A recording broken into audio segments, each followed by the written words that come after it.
प्रसंग चलता था वही आते कि जैसे क्या मांगो कुछ थिर ना रहाई, और देखत नैन चला जग जाई, 1 लख पूत 1.25 लाख नाती, और उस रावण के आज दीवान बैठी। ये मांग गई आगे घटिया वस्तु, ठीक है भगवान दे रहा है ठीक है, और डिमांड करो ना देते ये मत सोचो कि भी भगवान ने ऐसा क्यों नहीं दिया। ये सब कुछ दे सकता आपको, ये जो चाहे सो कर सकता कबीर परमात्मा। इसकी डिक्शनरी में इम्पॉसिबल वर्ड नहीं है, ये वो समर्थ परमात्मा है। लेकिन बात यही ध्यान में रखना कि डॉक्टर उसी को वही वस्तु अलाउड करेगा जो उसके रोग में बढ़ावा नहीं, रोग ने सहयोगी हो। तो ये भी आप ध्यान रखना, ऐसी वस्तु आपको यहाँ से मिलेगी नहीं जो आपकी भक्ति का नाश करे, और बाकी आपका काम कोई 8 लाख देगी नहीं। ये सत्कर मान लियो, बेसिक लिख लेना कि तक कोने में डायरी के।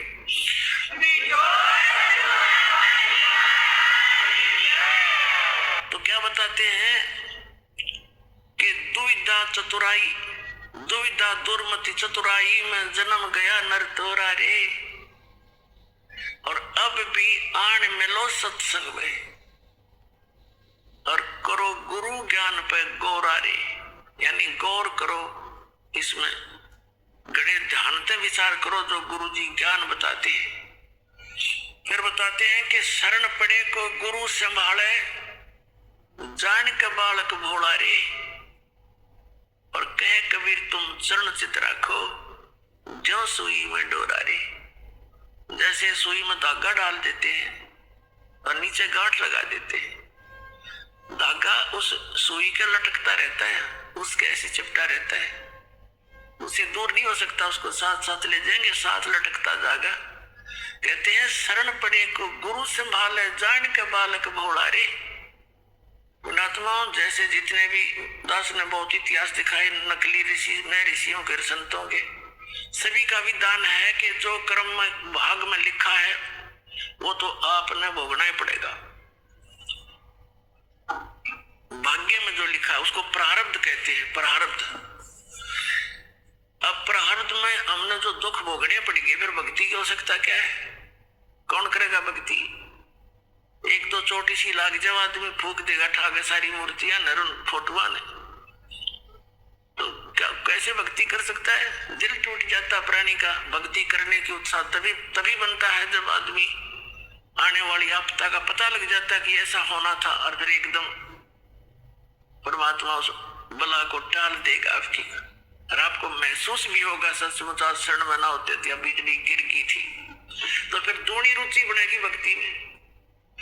तो क्या बताते हैं कि जब तक आप गुरु की शरण में नहीं आते तो तब तक आप बालक थे, भोले बालक थे, और छोटा बच्चा अबोधपने में जैसे पालने में लेटा है बच्चा, बेटा या बेटी, और टट्टी पेशाब कर दिया कपड़ों में ही, और हाथ पैर मार के सारे कपड़े भी खराब, पैर पूर भी लथेड़ लिया लपट के टट्टी में, और फिर रोने लगता है, तो माता समझ जाती है कि इसने कोई भूख लगी होगी। वो जाती है तो उसको संभालने के लिए, तो क्या देखती है? सारे कपड़े भी खराब कर रखे, टट्टी भी कर रखी, पेशाब भी कर रखे। तो उसने बालक बुरा नहीं लगता, उसको पता है, इसने पता को नहीं, ज्ञान है मां ने कि इसको पता नहीं, बालक से उसको ऊपर कोई दोष नहीं, कोई क्रोध नहीं करती। उन्हें उठावेगी, धोएगी, मांजेगी खूब अच्छी तरह, कपड़े धोकर सुखावेगी, नए पर आवेगी, और छाती के लावेगी, फिर लाड करेगी, दूध पिलावेगी। तो आज जब तक इस शरण में नहीं आते परमात्मा कबीर जी की में, आप ऐसे बच्चे हो, और अनजानपने में ना जाने कितनी गलती करके आप कति छड़ गए, उसमें लथड़े पड़े हो। लेकिन कहते हैं शरण पड़े को गुरु संभाले, और जान का बालक भोला रे, कहे कबीर तुम चरण चित रखो, जो सुई में डोरा रे। आपका इतना काम है,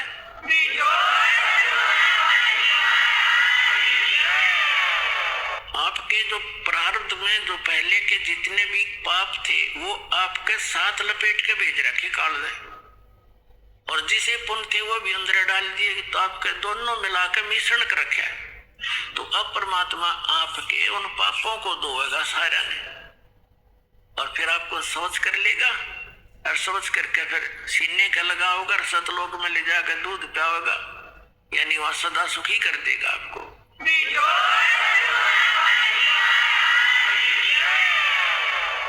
शरण पड़े को गुरु संभाल, जान कबालक भोरा रे, कहे कबीर तुम शरण चित रखो। आपका कर्तव्य बताया कबीर साहब ने, आप भी अपने गुरु जी से ऐसा अभेद संबंध कर लो, मन में दोष नहीं आवे। जिस दिन आपके गुरु जी के प्रति कोई विकार आता है, यानी कोई कमजोरी झांकते हो गुरुदेव के अंदर, तो उस दिन आपका नाम खंडित हो जाता है। और काल यही चाहता है कि ये एक बार संत से इसका कनेक्शन कट जा, फिर यू कितने धक्के खाए जाइयो, कहीं तेरा लंबा चौड़ा क्षेत्र है इसका, तो फिर इसको यही उलझा कर मार देता है।